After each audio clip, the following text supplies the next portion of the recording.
तो चलते हैं मेंटल मैथ क्लास 9 के नेक्स्ट क्वेश्चन पर। मैं हूं हरी सर और आप देख रहे हैं मेरा यूट्यूब चैनल चलो कदम बढ़ाए। इसमें हम करने वाले हैं क्वेश्चन नंबर 28, 29 और 30, ठीक है। और जो बच्चे हिंदी मीडियम में पढ़ते हैं वो मेरे चैनल को यूट्यूब पर सर्च कर सकते हैं, उसका नाम है मैथ्स विद हरी सर। तो यहाँ पर बच्चों देखिए मैंने पहले से लिख के रखा हुआ है, ये मैं आपको दिखा देता हूँ। यहाँ पर ये आप देख पा रहे होंगे, लिखा है क्वेश्चन में ए राइट सर्कुलर, ठीक है, a right circular tunnel of diameter 2 metre, ठीक है, डायमीटर गिवन है टनल का, and height 35 metre is to be constructed from a sheet of iron. Iron की एक शीट है उसमें से उसको टनल बनाया गया है, ठीक है। Find the area of required iron sheet, तो हमें रिक्वायर्ड आयरन शीट का एरिया फाइंड आउट करना है और आंसर पाई में देना है, ठीक है, ये करना है। अब मैं आपको एक बताता हूँ छोटा सा करके। देखिए मान लीजिए ये एक शीट है, ठीक है, ये एक शीट आयरन की शीट मान लीजिए, और इसको इस तरीके से टनल, मैं तो इसमें कई फोल्ड कर रहा हूँ तो आपको कई नहीं करने हैं, वो तो समझो एक ही है। तो ये जो है ना, ये हाइट, ये वाली हाइट ये है 35, ठीक है। और यहाँ पर बच्चों ये देखो, इधर ये मैं आपको दिखाता हूँ, यहाँ पर ये इस तरीके से ये डायमीटर है, ये डायमीटर। तो अगर हम इसको खोलते हैं तो सबसे पहले हमें ये सरकमफ्रेंस फाइंड आउट करनी होगी, ये सरकमफ्रेंस। अब देखो इसको, ये इसकी मैं बता रहा हूँ, और ये सर्कुलर होता है, ये देखो सर्कुलर दिखाई दे रहा है। तो अगर इसको खोलेंगे तो इस तरीके से जाएगा, यानी ये लेंथ फाइंड आउट होगी। और ये कैसे होगी, क्योंकि इसका क्या बना हुआ है, सिलेंडर बना हुआ है एक तरीके से, इस तरीके से टनल बनी हुई है। तो यानी ये बेस हो गया, और बेस है सर्कुलर टाइप का, तो इसका मतलब सरकमफ्रेंस फाइंड आउट करेंगे। आइए करना शुरू करते हैं।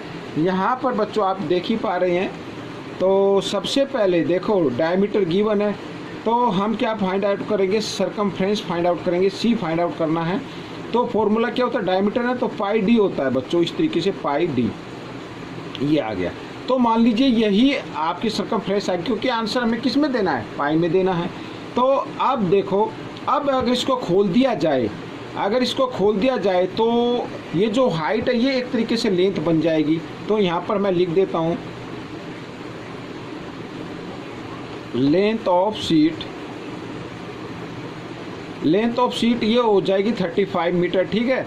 और ये ब्रेथ हो जाएगी, इसको भी मैं लिख देता हूँ ऑफ शीट इक्वल टू 2 पाई, ठीक है। ये अब हमें इसका एरिया निकालना है। तो एरिया देखो, अब यहाँ पर आपको समझ में आ गया होगा एरिया ऑफ शीट। तो एरिया रेक्टेंगुलर टाइप है, ठीक है। तो क्या होगा formula, length into breadth, length into breadth. तो यहाँ पर बच्चों 35 इंटू 2 पाई, ठीक है। तो मल्टीप्लाई करेंगे, 35 को 2 से किया 70 पाई। तो ये आपका एरिया आ गया, और इसको मीटर स्क्वायर लिख देते हैं, ठीक है। ये आपका आंसर हो गया। अब हम क्वेश्चन नंबर 29 की तरफ चलें। तो यहाँ पर लिखा है बच्चों, 2 circular cylinder of equal volume have their radius in, ठीक है, रेडियस है यहाँ पर the ratio to √2:1, find the ratio of their height. बिल्कुल इजी क्वेश्चन है ये भी। आइए, तो सबसे पहले आपको करना क्या है, आपको शुरू में ही हमें रेशो फाइंड आउट करना हाइट का, और रेडियस का रेशो गिवन है, ठीक है। और साथ में लिखा है कि इसकी वॉल्यूम क्या इक्वल है। तो आइए हम वॉल्यूम को इक्वल रख देते हैं।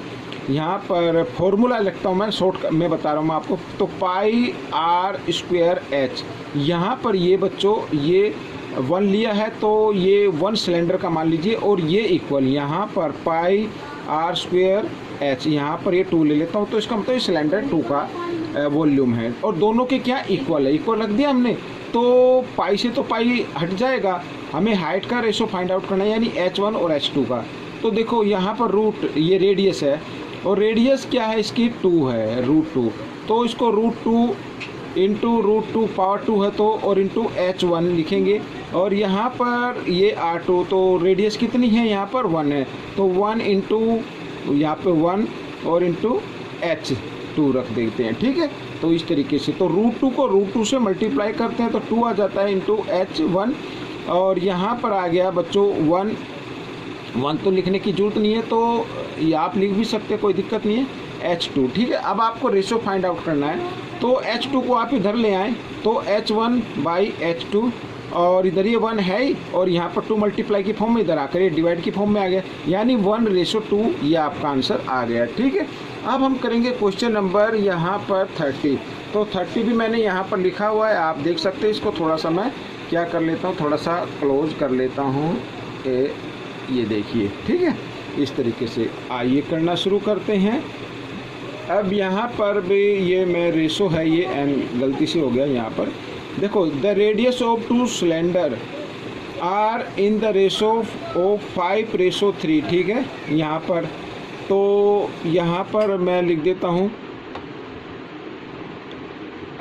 रेडियस ऑफ वन सिलेंडर, ठीक है, इक्वल टू ये 5 है ना, तो 5 लिख देते हैं। और radius of second cylinder, second का भी सिलेंडर की रेशो लिख लेते हैं, ये आ गई 3, ठीक है। और इनकी हाइट का भी रेशो दिया हुआ है, तो हाइट का भी लिख लेते हैं। Radius of height, sorry radius नहीं, हाइट ऑफ फर्स्ट सिलेंडर,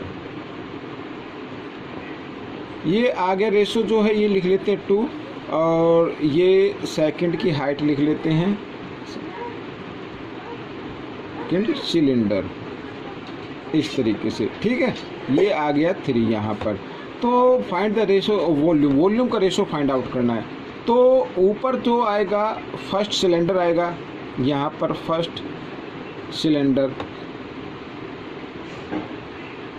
ठीक है। और रेशो में करना है तो इसको डिवाइड कर देते हैं, यहाँ पर सेकंड का आएगा इस तरीके से। अच्छा, इनका वॉल्यूम क्या होता है, वॉल्यूम मैं इधर लिख देता हूँ बच्चों, पाई आर स्क्वायर एच, और नीचे इस तरीके से पाई आर स्क्वायर एच, ठीक है। समझ में आ गया। अब पाई से तो पाई आप काट सकते हैं क्योंकि सेम है। अब रेडियस, यहाँ पर फर्स्ट की रेडियस है बच्चों 5, ठीक है।